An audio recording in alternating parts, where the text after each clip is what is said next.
Well, Lainey, congratulations on your new album, Whirlwind. We all know it's been such a whirlwind for you over the past few years. So, what do you want to say with this project? Oh my goodness. I hope people can listen to this project and truly feel the same way that I did when I was writing and recording it. It made me feel at home. It made me feel grounded. It brought me a lot of peace in the chaos. There is such thing as good chaos and bad chaos. A lot of ups and downs, but it was a labor of love, and I want everybody to know that we have our own version of what a whirlwind is, whether you're a single mama trying to raise kids or whatever it is, but keeping yourself focused and grounded and reminding yourself who you are and what you stand for. Miranda Lambert, you guys teamed up for Good Horses. I'm sure this was like a dream come true for you. Can you share more about how that collab came to be? So Miranda has kind of become, I guess you could say, like my country music big sister. She's always checking in on me and seeing where I'm at, physically and mentally and emotionally and all of it. And it's important to have those kind of people checking on you during this craziness, because this is not real life.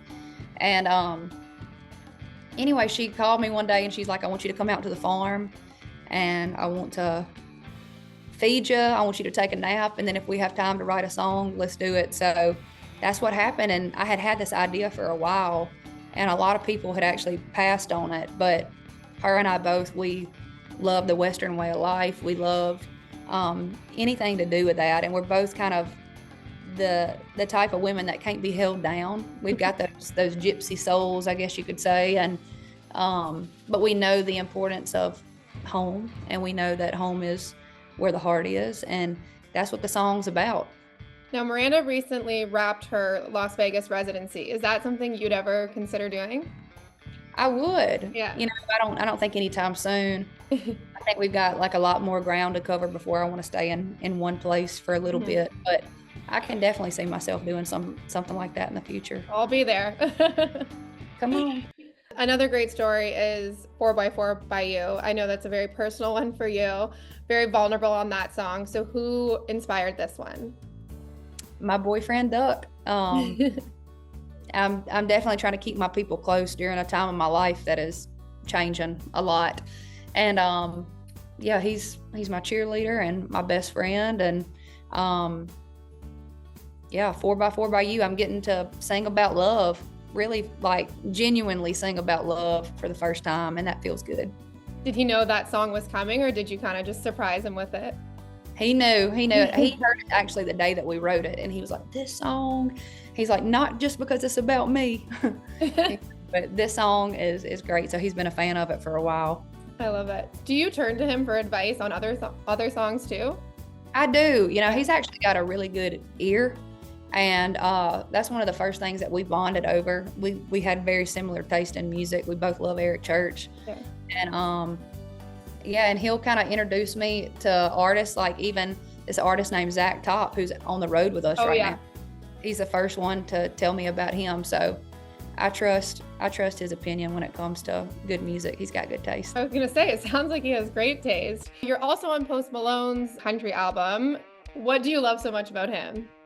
Oh my goodness. Well, I tell you what, you could sit that guy down and you could ask him anything about country music. You could do like a country music trivia. Yeah. And Post Malone is going to know the answers. He genuinely loves the genre and wants to be a part of it. And you can tell. You can tell through his writing. You can tell through just the way that he's involved with the community. And I appreciate that. He's a good guy too. Just after getting to spend some time with him, he treats the janitor like he treats the CEO.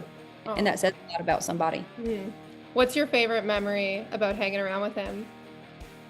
We stayed up all night long writing music. That's the first time I pulled an all-nighter writing music. No way. First time? And I would do this for is Post Malone. Your girl, I gotta have my sleep. A couple hours. Now, you checked Miranda, Post Malone off the list most recently. Who else is on your dream bucket list in terms of collaborations? Oh, there's so many people I'd love to do stuff with. Of course, like I said, Eric Church, I'm a big fan of him. Chris Stapleton, I'd love to do something with some up and coming females in the business. I would love to do something with Miley Cyrus, Oh yeah. Teddy Swims, you name it. Unreal. And now you were also just announced as one of the headliners at Cavendish Beach Music Festival next year in PEI. Such a fun festival. I was there this year for the first time, and you're sharing the bill with the one and only Shania Twain. Which is crazy. That's insane. Wow. To have 2 female headliners though we love to see it.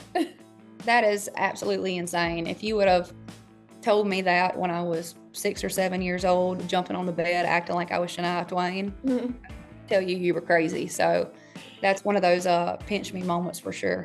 Do you remember the first time you met her, and what was that like, or were you just so starstruck?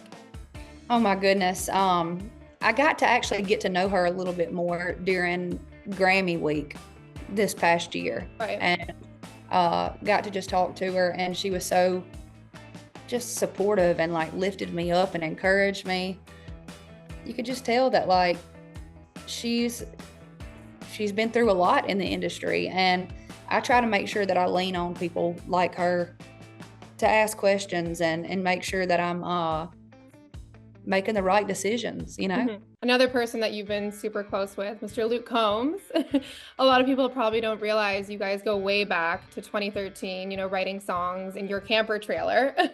Do you remember your first impression of him? Yeah, actually, the first time I met him was at Tin Roof Revival on Demumbrian, and he was sitting on a church pew playing a show, a writer's round, and I remember walking up to him and tapping him and saying, "I want to write with you." And he was like, "You want to write with me?" And he had never made a writing trip to Nashville. He was just coming to play that show, I think. And yeah, I think his first writing trip back to Nashville, I was one of his first co-writes over at my camper trailer. So we always talk about that. It's so cool to see how far he has come. And I'm just so proud of him. And it was just, you know, we were 2 little naive kids pretty much dreaming about playing stadiums, and look at him. Look at you both. Yep. Maybe we'll have another collab soon with him. I'd love that. Yeah. Now, I want to touch on the sweet moments you've had with your parents over the past few years. Your mom and your dad both coming with you to the red carpets. How have they shaped you into who you are today? Well, I'm crazy. No, I am who I am because of them, truly. They're just good. They're good people, like the kind of folks that would give you the shirt off their back. They work hard. They treat people right. I feel like in almost, whether I say mama said or daddy said, there's always something in there that they have taught me. Yeah. Whether it's words of wisdom or little things that I've just heard them say my whole life. And yeah, you can't outrun your roots for sure. And the songs that you're writing now are teaching other people lessons. So should be really proud of that. Yeah. Lastly, with all your accolades and recent success, what is still on your bucket list? Eeny, meeny, miny, mo. That's the way it feels right now. It seems like the sky's the limit. I would love to do some voiceover acting. I would love to play a little country cartoon of some sort. Okay. So singing or act? Either. Yeah. Either, both could be fun. Both would be amazing.